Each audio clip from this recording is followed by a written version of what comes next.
कि schedule caste, schedule tribe, backward के लोगों को कितनी उनकी आबादी और कितना सम्मान उनको मिल रहा है, कितनी हिस्सेदारी उनको मिल रही है।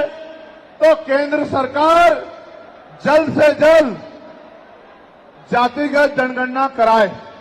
जब तक जातिगत जनगणना नहीं होगी तब तक सबसे पहले स्पष्ट ही नहीं होगा जो आज षड्यंत्र किया गया है और कुछ लोगों को जानबूझ के उनके मुंह से कहलवाया जा रहा है कि इस जाति का हिस्सा ये लोग खा रहे हैं, इस जाति का हिस्सा ये लोग खा रहे हैं, इस जाति का हिस्सा ये लोग खा रहे हैं।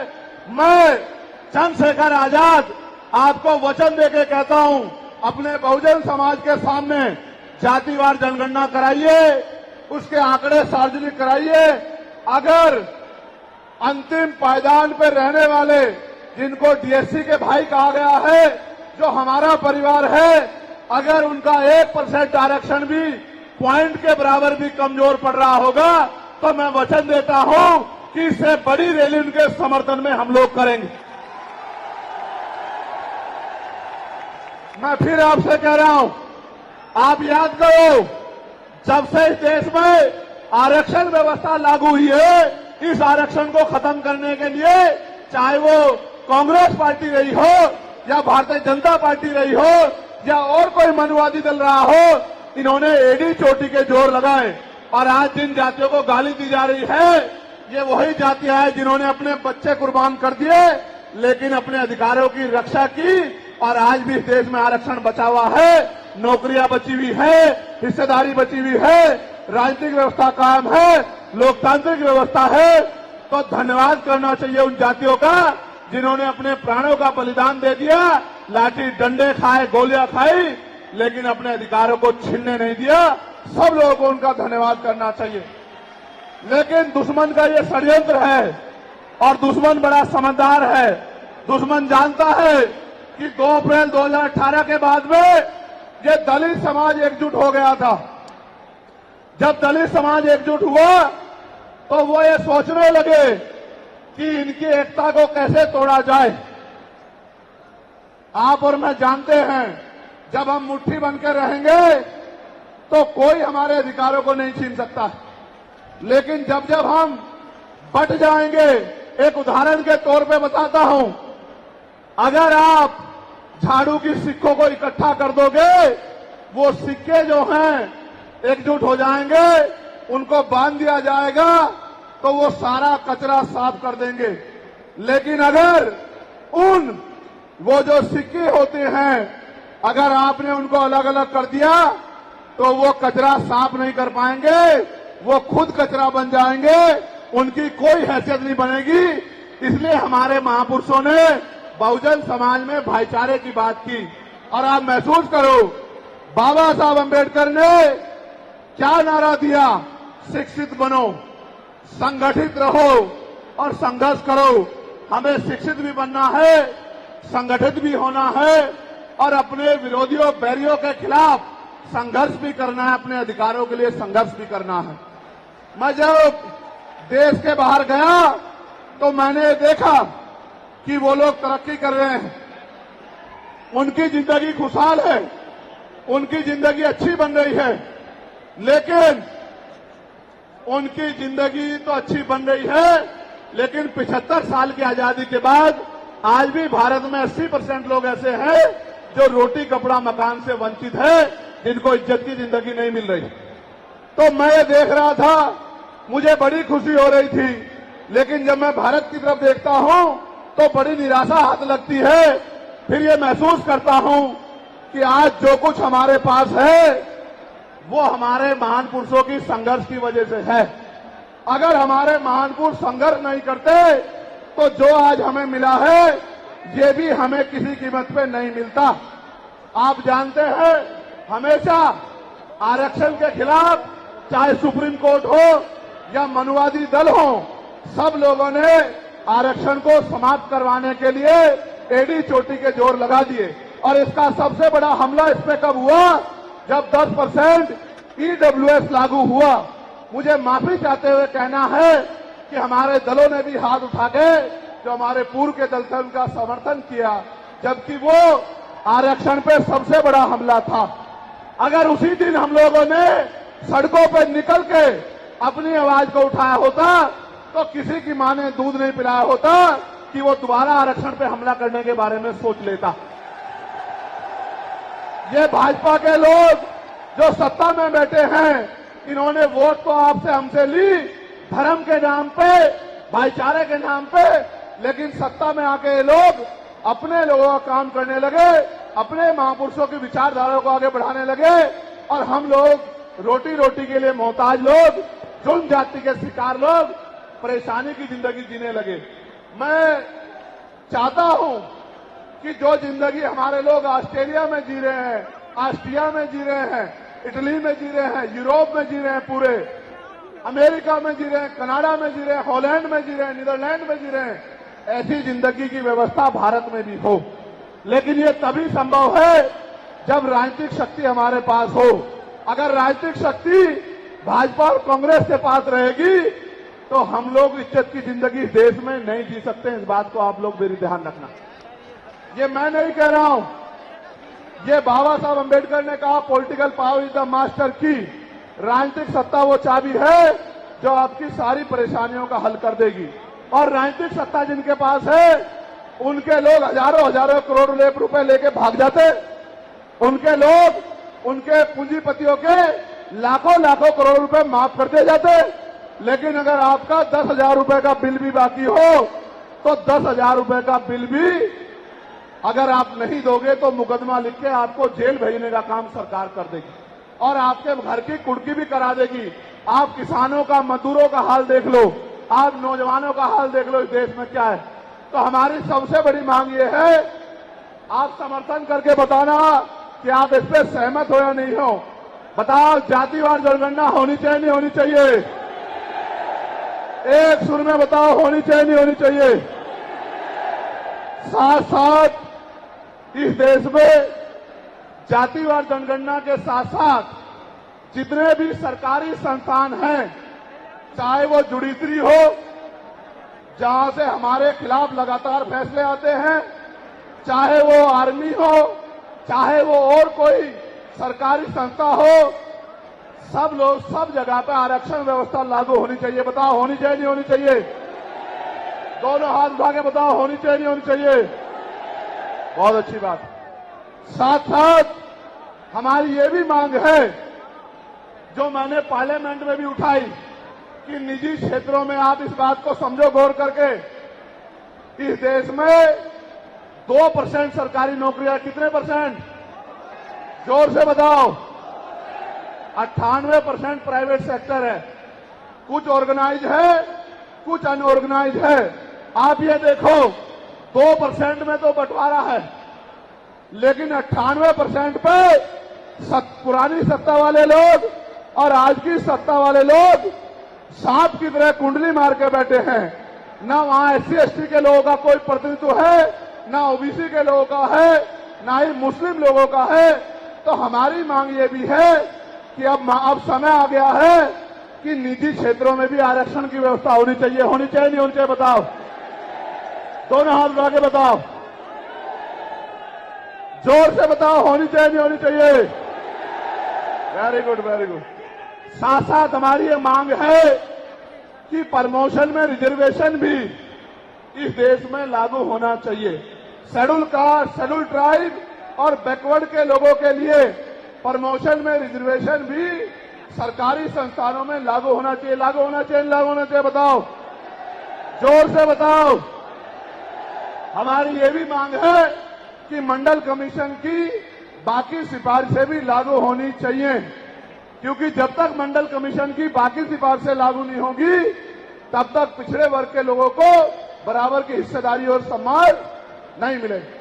हमारी ये भी मांग है, सरकार कह रही है कि क्रीमी लेयर लागू करना चाहिए और जज साहब भी कह रहे हैं क्रीमी लेयर लागू करना चाहिए। मैंने पार्लियामेंट में पूछा कि भारत में कितने शेड्यूल कास्ट के लोग, शेड्यूल ट्राइब के लोग अरबपति बन गए, इसका डाटा आपको सार्वजनिक करना चाहिए, आर्थिक आंकड़े सार्वजनिक करने चाहिए। तब हमें पता लगेगा कि क्रीमी लेयर की स्थिति में हम आए या नहीं आए। आपको शायद जानकारी नहीं है, मैं आपको बताता हूं, आज भी बहुत सारे पदों को एनएफएस करके, नोट फाउंड सुटेबल करके हमारे योग्य लोगों को नौकरी से निकालने का काम ये सरकारें करती है, क्योंकि कलम की ताकत उनके हाथ में होती है। जिनकी राज सत्ता पे कब्जा होता है, हमारे लोगों का राज सत्ता पे कब्जा नहीं है, इसलिए सारी योजनाएं हमारे खिलाफ बनती हैं। हमारी ये भी मांग है, जिस पर मैं गौर कर रहा हूं, सरकार ने कहा, मैं आज इस पर भी बोलूंगा। आज अगर मैं इस पर नहीं बोलूंगा तो हमारे लोगों को पता ही लगेगा देश में क्या हो रहा है। सरकार ने कहा कि वर्गीकरण लागू होना चाहिए। मैंने आपको बताया कि बातें तो बहुत लोग करते हैं, लेकिन जब आरक्षण पे हमला होता है, जब और किसी तरीके से आरक्षण को खत्म किया जाता है, जब गांव-गांव जाके लोगों को समझाने का प्रयास किया जाता है, तब जिन जातियों को आज सरकार के इशारे पे गाली दी जा रही है, उनको ही उन्हीं की जिम्मेदारी मान के लोग घर में बैठ जाते हैं कि भाई यही आरक्षण की रक्षा करेंगे, यही अधिकारों की रक्षा करेंगे। लेकिन सच ये है, अगर सरकार की मंशा वर्गीकरण के जरिए वास्तविकता में निचले पायदान पे बैठे अंतिम व्यक्ति को ऊपर उठाने की होती, तो जिस तरह से 10% आर्थिक आधार पर आरक्षण की व्यवस्था की गई थी, 10% आरक्षण की व्यवस्था डीएससी के भाइयों के लिए, डीएससी परिवारों के लिए सरकार कर सकती थी। उनका कोई मतलब नहीं बैठता था कि इन्हीं में टुकड़ा डाल दे, क्योंकि सरकार जानती है इनमें बंटवारा हो जाएगा तो इनके खिलाफ आंदोलन आसान हो जाएगा, इनको पता भी नहीं चलेगा कब इनके अधिकार खत्म हो गए। मैं आपसे कहना चाहता हूं, सरकार बताए उनके पास वर्गीकरण की क्या पॉलिसी है, किस आधार पे वो वर्गीकरण करना चाहते हैं, कौन से आंकड़े उनके पास है, कौन से डाटा उनके पास है। मैं सरकार से जानना चाहता हूं, सरकार कमेटियां बना दे और वर्गीकरण किस फॉर्मूले पे करेगी ये भी बता दे। हम सरकार को भी सुनना चाहते हैं। अभी देश में पिछले दरवाजे से कुछ नहीं होगा, जो कुछ होगा आमने सामने होगा। अगर हमारे अधिकारों की बात आएगी तो लड़ाई आमने सामने लड़ी जाएगी। सरकार ये भी बताए क्या वह रोस्टर में बदलाव करेगी, क्या सरकार रोस्टर में बदलाव करेगी, सरकार बताएगी। हमारे लोग तो अभी सही तरह से चीजों को नहीं जानते हैं। मैं ये भी विश्वास दिलाता हूं, स्पेशली डीएससी के भाइयों को कह रहा हूं, मेरी बात को गौर से सुनना। स्पेशली डीएससी के भाइयों को कह रहा हूं, उन जातियों को जो लोग आंदोलन कर रहे हैं, आपको एहसास नहीं है, जब देने की बारी आएगी हम बताएंगे अपने भाइयों को किस तरह से आगे बढ़ाया जाता है, किस तरह से उनकी हिस्सेदारी दी जाती है। अभी तो हम पे देने कुछ है ही नहीं। मैं आपको विश्वास दिला कहता हूं, डीएससी के जो हमारे भाई हैं, वाल्मीकि समाज के भाई हों, धानुक समाज के भाई हों और बागड़ी समाज के भाई हों और किसी सैसी समाज के भाई हों, मैं चंद्रशेखर आजाद वचन देके कहता हूं बहुजन समाज के सामने, ये हमारी आपसी बातचीत है। आप दुश्मन के इशारों पे काम मत करो, हम लोग बैठ के अपनी लड़ाई को निपटा लेंगे। हम लोग अपने आप बैठ के चर्चा करके आपके साथ बैठ के, अगर कहीं हमें कुछ डर भी है, आप चीजों को नहीं समझ पा रहे हो या हम लोग समझा नहीं पा रहे, अगर आपको अधिकार मिलता है तो बताओ, हमारे किसी व्यक्ति को तकलीफ है क्या? बताओ, अगर हमारे डीएससी के भाइयों को अधिकार मिलता, बताओ, हाथ उठा के बताओ, तकलीफ है क्या हमें किसी को?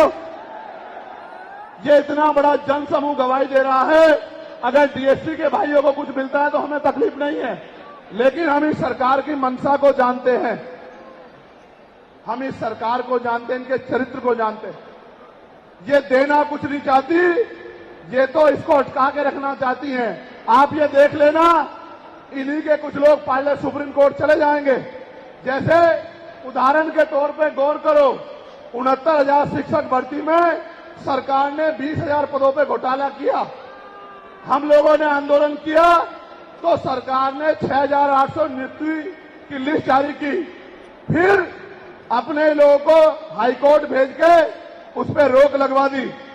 फिर हाईकोर्ट पे फिर हमारे लोग लड़े तो उन्होंने कहा दोबारा लिस्ट जारी करो, इनको अधिकार मिलना चाहिए। तो वोट लेने के लिए हमारे लोगों के सामने कहा कि भाई मिलना चाहिए, हम समर्थन करते हैं, लेकिन अपने लोगों को सुप्रीम कोर्ट भेज दिया और सुप्रीम कोर्ट में इनके बैठे जजों ने फिर से उस पर रोक लगा दी, इसलिए हमें इनकी नीयत पे शक होता है। मुझे डर ये भी है, अगर ये अधिकार स्टेट गवर्नमेंट को दे दिए गए तो ये कॉन्स्टिट्यूशन का तो बहुत बड़ा वॉयलेशन होगा ही, 340 का, 341 का, लेकिन ए बी का। लेकिन सबसे बड़ा खतरा ये है कि कल जो सरकार सत्ता में आएगी वो किसी भी अन्य जाति के लोगों को शेड्यूल कास्ट में उनको शामिल करके आपके पूरे अधिकार को छीन बीन कर सकती है। अगर ये पावर स्टेट को मिल गई, हमें सरकार की मंशा पे सिर्फ शक है। हमने ये भी मांग की, आपको याद होगा, यूपी के साथी हमारे जानते हैं, हमने 2 साल पहले, पौने 2 साल पहले मांग की थी कि जो 52% ओबीसी हैं उनको 27% रिजर्वेशन सुप्रीम कोर्ट के लोगों ने दिया, आबादी से आधा। सुप्रीम कोर्ट ने मंडल कमीशन की रिपोर्ट के बाद ना चाहते हुए सरकार ने कर दिया, तो सुप्रीम कोर्ट ने अपने तरीके से रोक लगा के 27% दिया। हमने मांग की पौने 2 साल पहले यूपी में, गोरखपुर में पीसी करके, कि ओबीसी की आबादी तो 52% ही है, तो 15%, 27% से अलग 15% आरक्षण की व्यवस्था अलग से अति पिछड़ी जातियों को करानी चाहिए। मांग हमने पौने 2 साल पहले उत्तर प्रदेश में उठाई थी। उसके बाद उसी दिन हमने मांग उठाई, क्योंकि हमें नैतिक चरित्र है। हम बाबा साहब अम्बेडकर को, मान्यवर काशीराम साहब को अपना नेता मानते हैं, हम ज्योतिबा फूले साहू जी महाराज को अपना नेता मानते हैं। हमने मांग उठाई थी, हम मामला रामसू वर्मा और सर छोटू राम को अपना नेता मानते हैं, हम चौधरी महाराज सिंह भारती को अपना नेता मानते हैं, हम कोतवाल धन सिंह गुर्जर को अपना नेता मानते हैं। हमने मांग उठाई थी कि भाई हमारी आबादी बढ़ रही है, 2011 के बाद जनगणना नहीं हुई, और जो जनगणना हुई उसके आंकड़े जारी नहीं हुए। इसलिए हम लोग मांग करते हैं कि जिन जातियों को अवसर नहीं मिले, पहले तो उनको तैयार किया जाए और फिर उनको 5% अतिरिक्त आरक्षण शेड्यूल कास्ट में 15% अतिरिक्त देकर उनको मुख्य धारा में लाया जाए। जब हम 2 साल पहले इसकी मांग कर रहे हैं, तो हम डीएससी के भाइयों के विरोधी कैसे हो सकते हैं, आप लोग बताओ। तब तो वो आंदोलन भी नहीं चला रहे थे, हम तो आंदोलन चला के मांग कर रहे थे कि मिलना चाहिए, मिलना चाहिए। लेकिन मैं आज भी कहता हूं, हमारी ये मांग है कि अब समय आ गया देश में कि आरक्षण की सीमा बढ़ाई जानी चाहिए, आरक्षण की कैप खत्म की जानी चाहिए और 100% रिजर्वेशन इस देश में लागू होना चाहिए। जिसकी जितनी संख्या भारी, उसकी उतनी हिस्सेदारी का लाभ उनको मिलना चाहिए। आप फिर कह रहा हूं, जातिगत जनगणना कराओ और 100% आरक्षण करो। मैं तो स्वर्ण जातियों का सबसे बड़ा हितैषी हूं, उनको 10% आरक्षण क्यों दे रहे हो? मेरी ये मांग है। मैं तो अपने लोगों के आरक्षण में से भी उनके लिए मांग करता हूं। उनकी आबादी तो 15% भी नहीं है। मैं ये कहता हूं कि उनका अलग से ब्लॉक बना के उनको 20% आरक्षण सरकार को देना चाहिए और 80% आरक्षण को एससी, एसटी, ओबीसी के लिए फ्री कर देना चाहिए। जबकि काशीराम साहब तो 85% की बात करते थे, लेकिन मैं समझता हूं कि उनमें भी लोग गरीब हैं, इसलिए मैं उनका 5% और बढ़ा रहा हूं। लेकिन पहले देश को ये तो बता दो, जातिगत जनगणना करा के, कि भाई अभी तक उनका प्रतिनिधित्व कितना है, अभी तक उनकी सरकारी नौकरियों में हिस्सेदारी कितनी है और कितनी कमी उनकी है जो आपने 10% उनको दे दिया। आज हम लोग एक और मांग भी उठाते हैं कि कास्ट का आरक्षण बढ़ा के उसकी संख्या के आधार पे 25% करना चाहिए। बताओ सहमत हो नहीं सहमत हो? जोर से हाथ उठा के, दोनों हाथ उठा के बताओ सहमत हो नहीं सहमत हो? तो ये हमारी वो मांगे हैं जिनके लिए आज हम लोग यहां इकट्ठा हुए हैं। और हम इकट्ठा नहीं हुए आज तो मजबूरी या अपने देश से प्यार था कि हमने अपने आंदोलन को बदलाव कर लिया। अगली बार अधिवेशन तो होगा इंदौर में, एक और बड़ा आंदोलन रामलीला मैदान में, और रामलीला मैदान से अपनी ही पार्लियामेंट का घेराव करके अपनी मांगों को उठाने के लिए हम लोग करेंगे। बताओ मदद करोगे नहीं करोगे?